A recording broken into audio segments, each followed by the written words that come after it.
Welcome to the Blackley Creek Project Podcast, Season 1, Episode 7, Time Flies, September 13th, 2023. Wait, is that right? Where have we been for the last 2 weeks? Anyway, welcome to the Blackley Creek Podcast, starring our American and British hosts.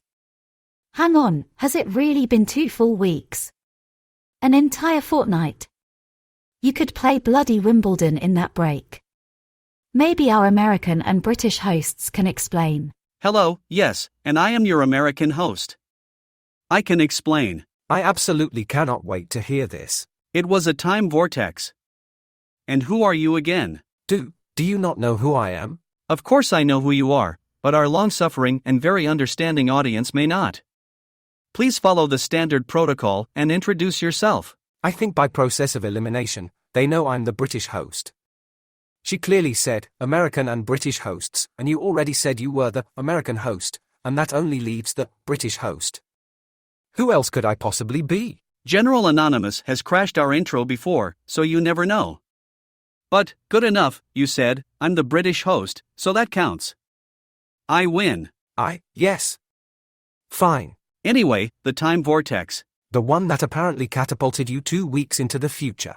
What are you talking about? You were going to tell us that the reason we are 2 weeks late is that you were somehow caught in a time vortex and it catapulted you 2 weeks into the future and you just now arrived. Like you were caught in the quantum realm and 5 years passed. Or you're some kind of Rip Van Winkle. Or Bruce Willis in 12 Monkeys. Do either of those things count as spoilers? Oh, maybe I should hop in the time vortex and pop back to the beginning of the podcast and give a spoiler alert. I keep a time vortex in the front closet of my home, you know. I feel like all of this is meant to mock me. You are correct.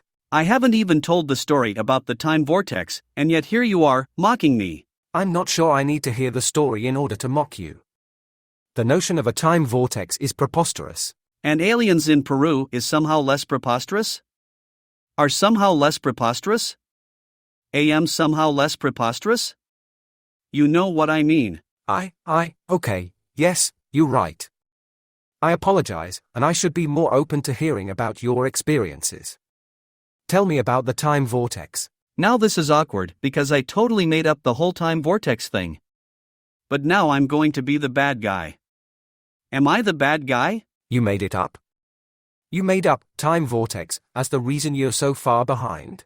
Yes, I didn't want to admit that I was just consumed with my normal day job and other obligations, and my poor time management skills, along with my tendency to procrastinate, has brought us here. Other obligations? Like your family? Yeah, I like my family just fine. Why do you ask? But they are whom you meant, correct? When you said, other obligations. Yes, they are on my list of things I have to pay attention to. That seems rather impersonal to refer to your family as obligations or things you have to pay attention to. Oh, sorry, yes, I meant people to whom I have to pay attention. I know you're a stickler for grammar. I'm hot for teacher, you're stickler for grammar. That's not better. So speaking of moving along with our lives, we have several people we need to check back in with. The Australian guy, the Canadian girl, the general, the king of the pirates. I feel like at some point we should introduce some aliens or something, or at least the miners. Did you call him the king of the pirates? Sure, I gave him a promotion. But he's not a pirate at all. He's an astrophysicist. Astrobiologist. What? Yes, astrobiologist. So you know what he does for a living? Yes, but I think being a pirate sounds like more fun. It's like how my mom is ashamed of my hosting a podcast and just tells everyone that I am unemployed and that I live in her basement. I feel like we delve deeper into your traumatic backstory every time we're here. Enough about me. Let's see what our investigative team has found. Please welcome them back to the show. Hello, gentlemen. Hello, everyone. It's wonderful to hear from you. Where have you been the last 2 weeks? Where should we begin? Before you get started, I'll ask the most important question. Do you have any aliens with you? No, not with us. That's quite a loaded response. Now if this story doesn't include aliens, I'm going to be sorely disappointed. Please just hold your disappointment until the end. We have a lot of ground to cover. We covered a lot of ground both literally and figuratively the last 2 weeks. We'll start at the beginning. We landed in Las Vegas and, inconveniently, Our bags did not. What? How dreadful. More than dreadful. Quite interesting, actually. Another breadcrumb. Since our bags were missing, of course we checked to see where our bags were. We both have a little tracker tag in our luggage. Ooh, smart move. When I checked the app, the tag acknowledged being loaded onto the plane in Peru, and it showed part of the flight path to Los Angeles, and then around Mexico City it hopped off the expected flight path. Then it showed up in a few odd spots, like the Bahamas and Central Britain. Mine took a detour through eastern Egypt and northern Utah. The last location it showed was in the hotel room in Las Vegas. That is fascinating. The Bermuda Triangle, Stonehenge, ancient pyramids, Utah. I hope you get the frequent flyer miles from your luggage. Yes, that was our concern as well. Wait, it showed the luggage already at your hotel, before you had even left the airport. Yes. I hope it wasn't charged for early arrival. Amazing. Do go on. We were picked up at the airport by our new team member, O.E. Jack. Wonderful. Is he with you? I'll get to that. Another loaded response. The foreshadowing is killing me. So Jack picked us up at the airport and took us to our casino. Don't you mean your hotel? It's Las Vegas, there are slot machines in the airport concourse. Everything is a casino. I know. Every bathroom has one of those things like a slot machine. The thing where you pull the handle and see what happens. I believe that's a toilet. Oh. Never mind. Also, receipts. Yes, we have the receipts. Thank you. We got to our rooms at the casino and inspected our bags. And? Nothing out of the ordinary, other than their unexplained absence from the plane and presence in the hotel. What did you do next? We kind of shrugged and ordered room service. Receipts. Yes, we have the receipts. Thank you. Wait, did Jack stay with you at the hotel, or did he have a different hotel, or does he live in Vegas? I don't think that was clear. I'll be honest, after Jack dropped me off, I ordered food and slept. Same here. So you met up with Jack the next morning? We did not. What do you mean you didn't meet up with him? He never showed up. Like, never? Like, you're still waiting for him? Yes. It's been 2 bloody weeks. Did you report him missing? To whom? He's a grown man we've met only the one time. We only knew he was looking for us because he was waiting at the airport exit with a sign that said Australian man and Canadian woman.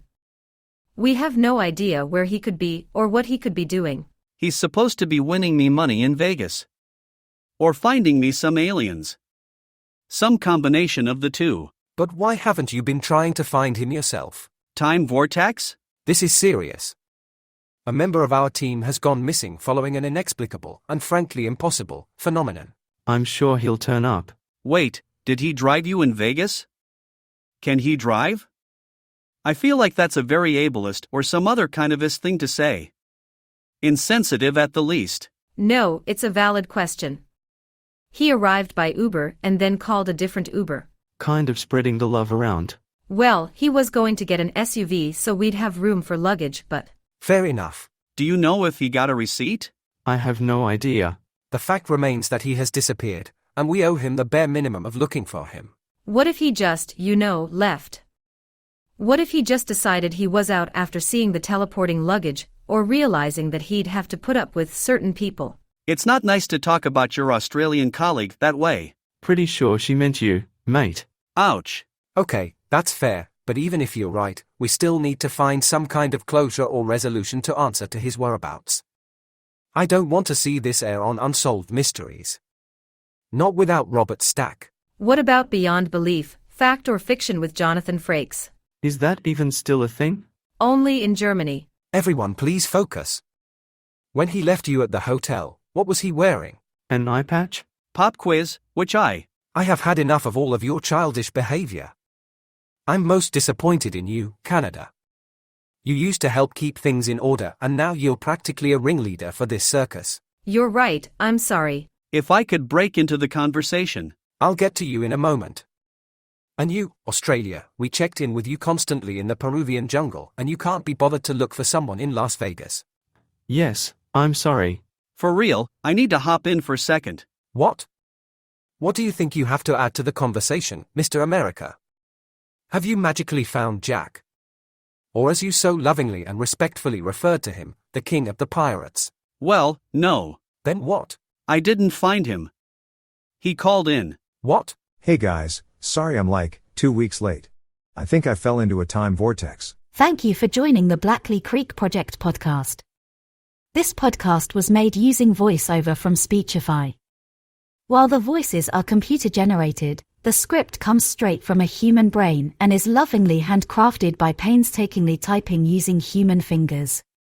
We don't have a support page, or really any page, up and running yet, but please leave feedback and tell your friends. We can be reached at blackleycreekproject@gmail.com, that's BLACKLEY Creek Project, all one word, at gmail.com. Check back on Saturday, September 16th, for the next podcast. If there aren't any time vortexes. The word is vortices. Does this count as a post-credit scene? I don't think there's any credit given in the outro credits. Who writes this bloody thing anyway? Fair enough.